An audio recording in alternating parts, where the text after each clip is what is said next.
Hai listeners, semoga keberuntungan selalu menyertai kalian semua. Balik lagi bersama Mimin di sini. Kali ini kita akan melanjutkan kisah Dokter Racun. Biar kalian gak penasaran dengan lanjutan kisahnya, yuk langsung saja menuju ke videonya.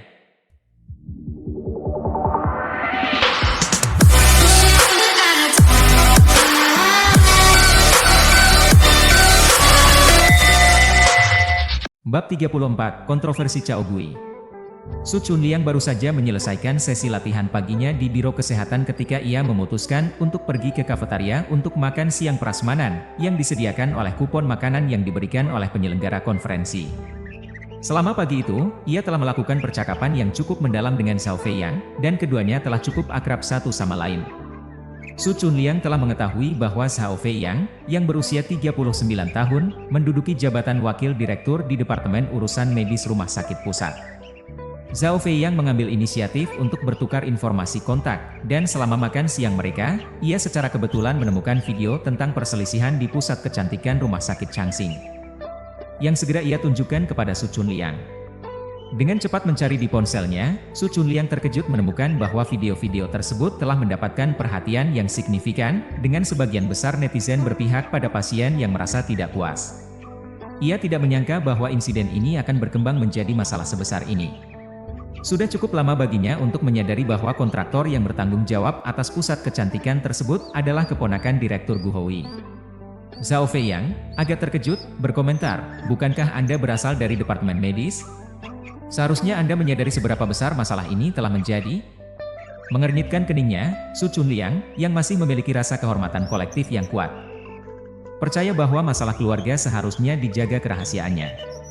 Rumah sakit Changxing sekarang terkenal dalam sistem kesehatan, dan ia menjawab, "Saya menyadari itu. Kedua individu ini hanyalah masalah. Wanita itu telah menjalani operasi kelopak mata ganda di Departemen Kosmetologi rumah sakit kami. Ini bisa dianggap sebagai kecelakaan medis yang mengakibatkan kerusakan pada penampilannya. Namun, mengingat penampilannya yang cantik, siapa yang bisa mengklaim bahwa ia benar-benar cacat?" Zhao Fei yang tertawa, jelas tertarik pada masalah tersebut, dan terus menelusuri video-video terkait. Tinggalkan persoalan benar dan salah, seharusnya tidak meledak seperti ini. Opini publik secara keseluruhan bersimpati pada pasien-pasien tersebut. Sistem medis kita diibaratkan iblis, dan sentimen publik telah mencapai titik didih. Rumah sakit akan menderita, dan beberapa kerugian mungkin bahkan tidak dapat diukur. Su Chunliang tahu bahwa orang luar sering memiliki sudut pandang yang lebih jelas tentang situasi seperti ini. Dia mengambil gigitan makanannya dan bertanya, "Jika ini terjadi pada Anda, bagaimana Anda akan mengatasi situasi ini?" Zhao Feiyang menjawab, "Pertama, tenangkan emosi pasien. Terlepas dari tuntutan mereka, berikan harapan kepada mereka, buat mereka percaya bahwa rumah sakit serius memperhatikan masalah mereka. Sebuah taktik untuk mengulur waktu, bukan?" Sambil tersenyum, Zhao Feiyang menjelaskan, "Memang, ini adalah strategi untuk melambatkan konflik. Anda pasti pernah mendengar tentang debat Cao Gui. Biarkan mereka menghabiskan energi mereka dan kemudian secara perlahan-lahan menghilang. Pertama, bantu mereka melepaskan kebencian mereka, siapkan untuk negosiasi berikutnya, dan segera ungkapkan latar belakang keluarga mereka.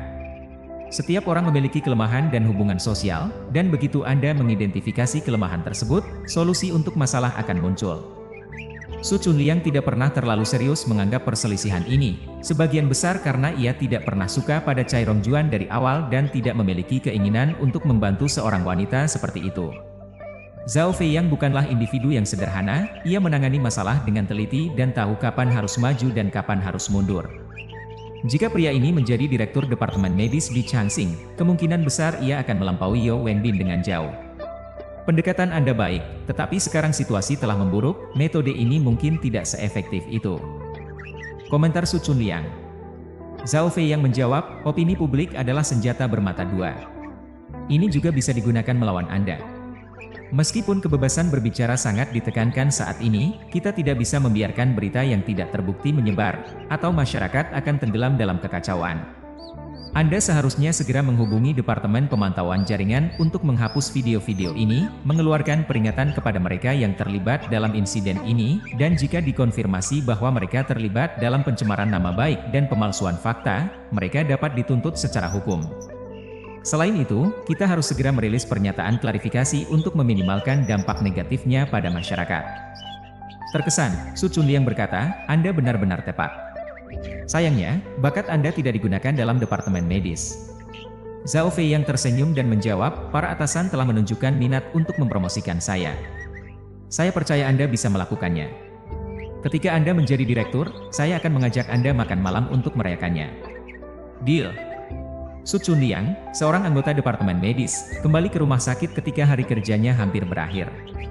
Awalnya itu bukan bagian dari jadwalnya, tetapi setelah insiden yang signifikan terjadi, dia merasa memiliki kewajiban moral untuk hadir. Saat kembali ke kantor, dia melihat ketiadaan rekan-rekannya. Dia meninggalkan kenang-kenangan dari acara tersebut di meja Yao Wenbin. Segera setelah dia melakukannya, Cheng Xiaohong masuk ke ruangan, air mata mengalir di wajahnya. Terkejut, Su Chunliang bertanya, apa yang salah? Cheng Xiaohong, berbaring di atas meja dan menangis, tidak dapat menahan emosinya. Su Chunliang mencoba meringankan situasi dengan komentar yang jenaka, berkata, jika kamu punya sesuatu untuk dikatakan, jangan menangis. Tidak baik bagi seorang pria dan seorang wanita berada sendirian di dalam ruangan sambil menangis. Orang mungkin salah paham. Cheng Xiaohong tidak bisa menahan tawa di tengah tangisnya dan berkata, oh, pergi sana, aku sangat marah. Para wanita tua itu begitu tegas, dan apa yang mereka katakan sungguh mengerikan. Hiks. Dia mengingat kembali peristiwa di pusat kecantikan sebelumnya, dan air matanya kembali mengalir. Jika Cheng Xiaohong telah diperlakukan dengan tidak baik oleh sekelompok pria, Su Chunliang pasti akan segera membela dirinya tanpa ragu. Namun, kenyataan bahwa itu adalah sekelompok wanita tua membuat situasinya menjadi rumit. Su Chunliang berpikir keras, segalanya tampak baik-baik saja ketika aku pergi tadi. Mengapa ini terjadi begitu tiba-tiba? Kamu tampak sangat terguncang. Cheng Xiaohong terus menangis. Tanpa memberikan jawaban atas pertanyaannya, dan Su Chunliang segera merasa bosan dengan situasi tersebut. Dengan hanya keduanya di kantor dan Cheng Xiaohong masih menangis, dia memutuskan untuk mengganti pakaian kerjanya dan pulang untuk hari itu. Saat Su Chunliang keluar dari kantor, dia secara tak terduga bertemu dengan Yao Wenbin, yang memiliki beberapa noda darah yang terlihat di wajahnya. Yao Wenbin jelas kesal dan gelisah, dalam keadaan yang belum pernah dilihat oleh Su Chunliang sebelumnya. Khawatir, Su Chunliang bertanya, Direktur Yao, apa yang terjadi? Yao Wenbin, marah dan berusaha mengendalikan kemarahannya, menjawab, kamu ada di mana sepanjang hari? Saya sama sekali tidak melihatmu. Su Chunliang dengan tenang mengingatkannya. Bukankah kamu yang meminta saya untuk menghadiri pertemuan di Biro Kesehatan? Mengingatnya, Yao Wenbin menghela nafas dengan frustrasi. Dia mengisyaratkan bahwa mereka seharusnya membicarakannya di dalam kantor. Kembali ke kantor, Su Chunliang tidak bisa tidak merasakan bahwa banyak hal telah terjadi selama sehari dia tidak ada. Yao Wenbin duduk, mengambil cangkir teh besar, dan menyadari bahwa cangkirnya kosong. Su Chunliang, berpengalaman dalam urusan administrasi, dengan cepat mengisinya kembali. Yao Wenbin menerima teh itu dan mengakui, Xiao Su, saya sangat marah tadi sehingga hampir pingsan. Tolong jangan ambil hati. Su Chunliang tersenyum dan menjawab, bos, dibutuhkan cukup banyak untuk membuat Anda marah. Apa yang terjadi? Yao Wenbin menghela nafas, ini terkait dengan pusat kecantikan itu. Saya sepertinya tidak bisa menghindarinya. Mereka terus menelepon dan bersikeras agar saya pergi. Tong Meili entah bagaimana berhasil mengumpulkan sekelompok perempuan tua, dan mereka melemparkan cacian kepada semua orang. Saya mencoba berbicara dengan mereka, dan Anda lihat apa yang terjadi, mereka menggores saya. Cheng Xiaohong, yang mendengarkan, menyadari bahwa situasinya sendiri lebih ringan dan tidak bisa menahan tawa. Yao Wenbin memandangnya dengan kesal. Mengapa dia menemukan hiburan dalam kesialannya? Ini adalah kecenderungan manusia yang umum, merasa lebih baik tentang situasi mereka sendiri dengan menyadari bahwa orang lain memiliki situasi yang lebih buruk. Cheng Xiaohong menyadari kesalahannya dan segera keluar, menyebutkan janji kencannya untuk malam itu. Dia khawatir jika tetap berada di ruangan, dia akan terus tawa setiap kali melihat Yao Wenbin.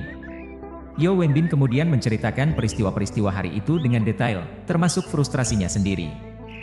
Dia telah menjelaskan situasinya secara menyeluruh kepada bawahannya sebagai cara untuk melepaskan kekesalannya. Setelah mendengar ceritanya, Su Chunliang memberikan beberapa wawasan, berkata, Direktur Yao, bolehkah saya berbagi pandangan saya sebagai orang luar? Yao Wenbin menjawab, tentu, Anda cukup mampu. Saya tertarik untuk mendengar apa yang Anda katakan. Kita harus memulai dengan menenangkan emosi pasien. Terlepas dari tuntutan mereka, kita harus memberikan harapan kepada mereka dan membuat mereka percaya bahwa rumah sakit menganggap serius kekhawatiran mereka, saran Su Chunliang. Yeo Wenbin mengangguk. Mempertimbangkan strateginya. Strategi untuk meredakan ketegangan? Benar, ini mirip dengan taktik yang digunakan dalam debat Cao Cao, jelas Su Chunliang. Mulai dengan usaha awal yang kuat, lalu secara bertahap mundur dan menghabiskan mereka. Awalnya, kita harus meredakan permusuhan mereka dan bersiap untuk negosiasi di masa depan. Kita juga harus dengan cepat mengumpulkan informasi tentang latar belakang dan hubungan sosial mereka. Semua orang memiliki kerentanannya, dan begitu kita mengidentifikasi kelemahan-kelemahan itu, kita dapat menemukan solusi untuk masalah-masalah tersebut.